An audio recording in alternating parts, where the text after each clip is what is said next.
अहिले चाहिँ मैले यहाँ स्याउ र आलु मजाले पकाउन लागेको।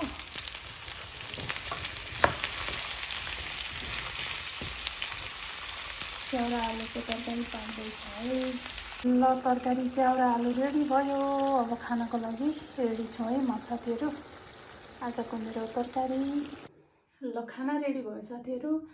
आजको मेरो खाना चाहिँ त्यही हो, च्याउ र आलु हैन।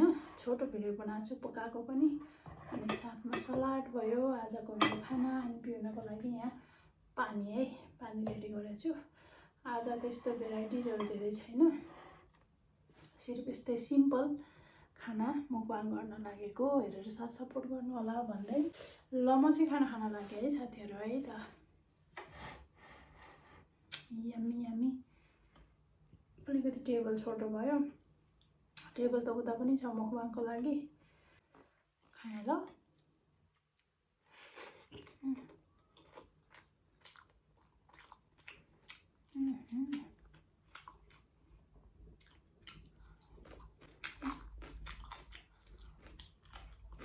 टिमुर राखेर बनाएको है च्याउ।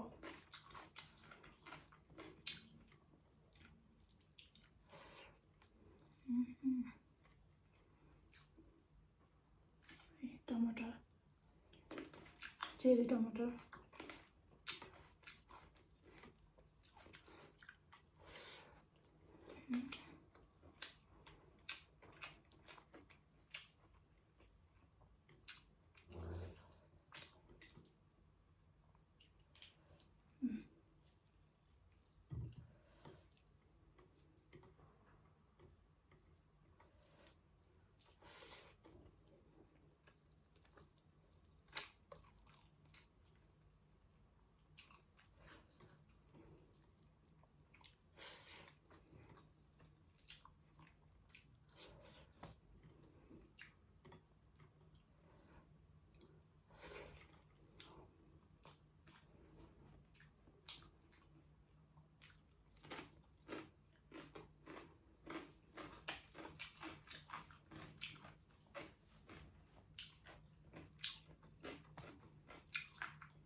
दामी भएछ।